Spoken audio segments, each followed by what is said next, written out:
우리가 매일 사용하는 최첨단 AI 모델들 있잖아요.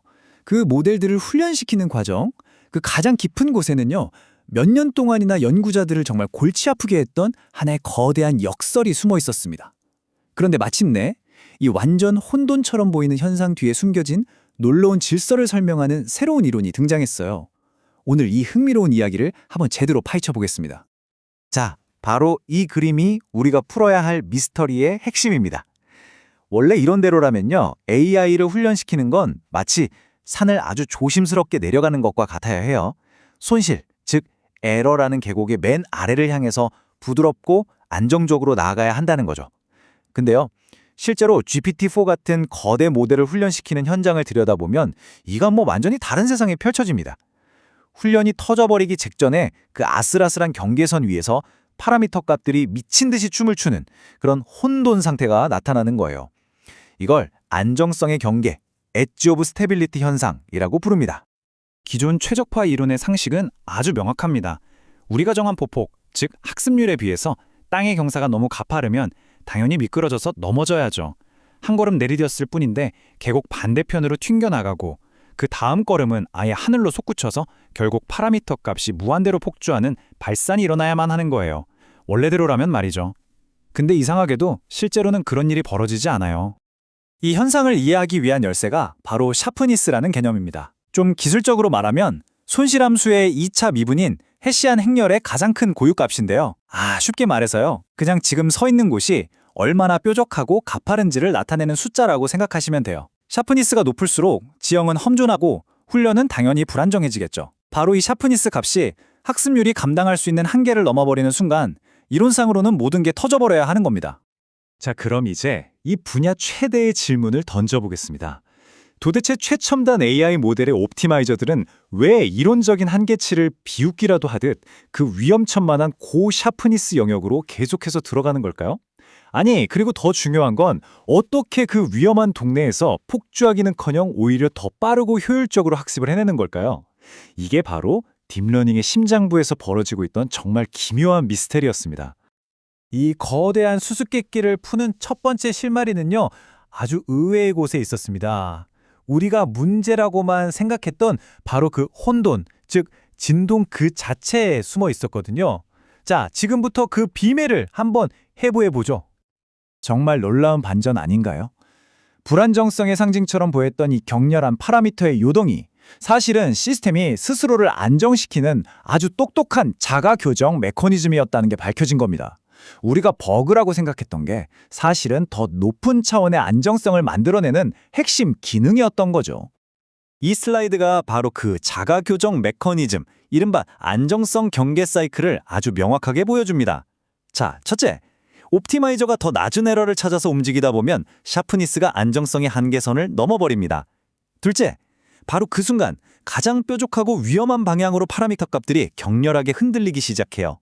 셋째, 근데 놀랍게도요, 바로 이 커진 진동이 물리적인 힘처럼 작용해서 주변 지형의 뾰족한 부분을 뭉툭하게 만들면서 샤프니스를 다시 한계선 아래로 강제로 끌어내립니다. 넷째, 지형이 다시 안전해지니 진동은 자연스럽게 잦아들고요. 이 사이클이 훈련 내내 수없이 반복되는 겁니다. 이 현상은 결코 우연이 아닙니다. 이 관련 연구 논문의 한 구절이 핵심을 딱 짚어주는데요. 가장 샤프한 방향, 즉 헤시안 최상위 고유 벡터 방향으로 진동이 커지면 샤프니스 값 자체인 최상위 고유 값이 자동으로 낮아진다는 겁니다. 누가 시켜서 하는 게 아니라 이 시스템의 물리학이 만들어내는 필연적인 결과라는 거죠. 결국 이건 완벽한 음성 피드백 루프인 셈입니다. 샤프니스가 높아진다는 문제가 생기면 그 문제 자체가 진동이라는 현상을 만들어내고 그 진동이 다시 샤프니스를 낮추는 해결책이 되는 거죠. 기존 이론들은 손실 지형을 기껏해야 경사, 1차 미분 후 곡률, 2차 미분까지만 봤기 때문에 이 현상을 놓쳤던 겁니다. 하지만 곡률의 변화율, 즉 3차 미분까지 들여다보는 더 깊은 분석을 통해서 이 숨겨진 안정화 효과를 마침내 발견하게 된 거죠. 자, 그러면 이 복잡하고 혼란스러운 진동 속에서 옵티마이저가 진짜로 어디로 가고 있는지 우리가 어떻게 알 수 있을까요? 이 논문에서는 센트럴 플로우라는 정말 우아하고 강력한 분석 도구를 제시합니다. 센트럴 플로우, 우리말로는 중심 흐름이라고 할 수 있겠는데요. 이건 뭐냐면 옵티마이저의 실제 움직임에서 아주 정신사나운 그 진동 성분만 시간적으로 평균을 내서 싹 걸러낸 그 뒤에 숨어있는 부드러운 궤적을 보여주는 미분 방정식입니다. 여기서 제일 중요한 점은요. 진동이라는 노이즈는 제거하지만 그 노이즈가 전체 경로에 미치는 영향은 그대로 보존한다는 거예요. 이 비유를 들으면 아마 바로 감이 오실 겁니다. 옵티마이저의 실제 경로는요, 좁은 협곡의 양쪽 벽 사이를 정신없이 왔다 갔다 하면서 튀는 공과 같아요. 너무 혼란스러워서 다음 순간 어디로 갈지 예측하기가 힘들죠. 하지만 센트럴 플로우는 그 모든 혼돈을 평균 내서 공이 결국 흘러내려가는 그 방향, 즉 협곡의 가장 낮은 물길을 따라 그려지는 하나의 부드러운 경로를 우리에게 보여줍니다. 훨씬 분석하기 쉬워지겠죠? 이 새로운 도구가 얼마나 강력한지 보여주는 슬라이드입니다. 기존의 분석 모델인 경사 하강 흐름하며 안정성의 경계를 넘는 순간부터 실제 옵티마이저의 경로를 전혀 예측하지 못해요. 오차가 그냥 기하급수적으로 벌어집니다. 반면에 센트럴 플로우는 옵티마이저가 그렇게 격렬하게 진동하는 와중에도 그 장기적인 경로를 놀라울 정도로 정확하게 따라갑니다. 예측 오차가 거의 0에 가깝게 유지되는 거 보이시죠? 이건 그냥 그럴싸한 이론이 아니라 실제로 작동하는 분석 도구라는 뜻입니다.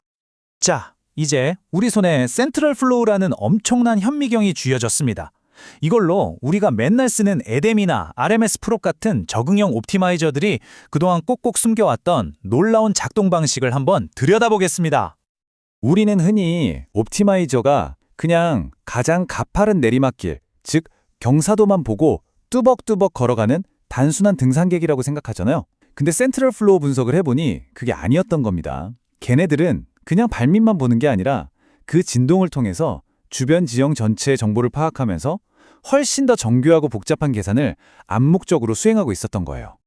이 부분이 바로 이번 발견의 하이라이트입니다. 이 옵티마이저들은 경사도, 그러니까 1차 미분 정보만 사용하기 때문에 1차 방법이라고 불려요. 2차 정보인 해시안을 직접 계산하는 건 연산량이 너무 커서 거의 불가능하거든요. 그런데 이 친구들은요, 그 진동을 통해서 주변 지형이 얼마나 뾰족한지, 즉 곡률, 2차 정보를 공짜로 감지하고 있었던 겁니다. 마치 박쥐가 초음파를 쏴서 주변을 파악하는 것처럼요. 진동이라는 에너지를 이용해서 비싼 계산 없이 2차 방법의 장점을 누리고 있었던 거죠. 그래서 얘네들이 뭘 하느냐? 바로 정교화를 통한 가속이라는 아주 영리한 메커니즘을 사용합니다.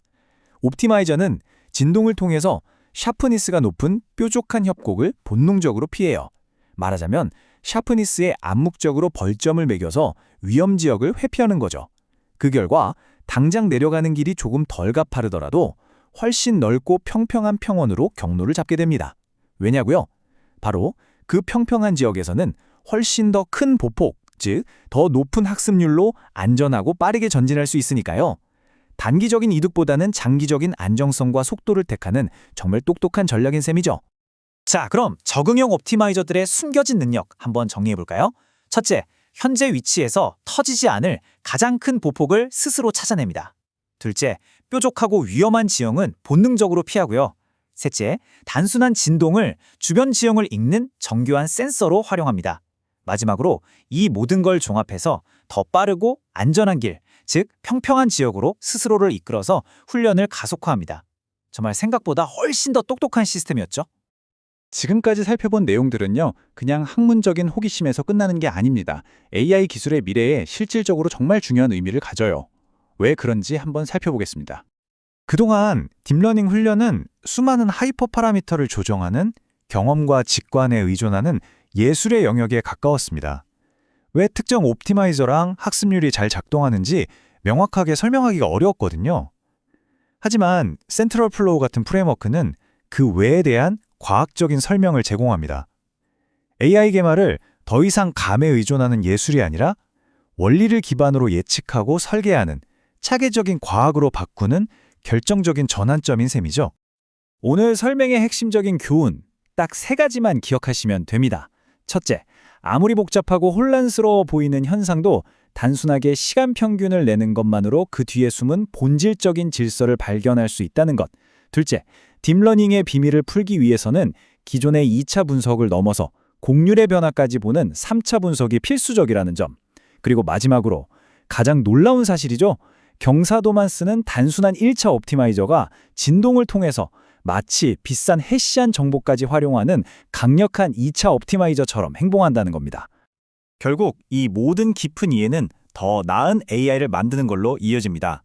옵티마이저가 내부적으로 어떻게 지형을 탐색하고 속도를 내는지 그 원리를 알게 됐으니 이제 우리는 기존 옵티마이저의 단점을 보완하거나 특정 문제에 최적화된 완전히 새로운 방식의 옵티마이저를 체계적으로 설계할 수 있는 강력한 무기를 손에 쥔 거나 마찬가지입니다. 오늘 우리가 살펴본 것처럼 AI의 불안정해 보이는 결함이 사실은 더 높은 차원의 안정성을 위한 핵심 기능이었잖아요. 그렇다면 지금 우리가 마주하고 있는 AI의 또 다른 기묘하고 비합리적으로 보이는 행동들 속에는 과연 어떤 놀라운 비밀이 숨겨져 있을까요? 어쩌면 AI의 블랙박스를 열어보는 우리의 여정은 이제 막 첫 페이지를 넘겼을 뿐인지도 모르겠습니다.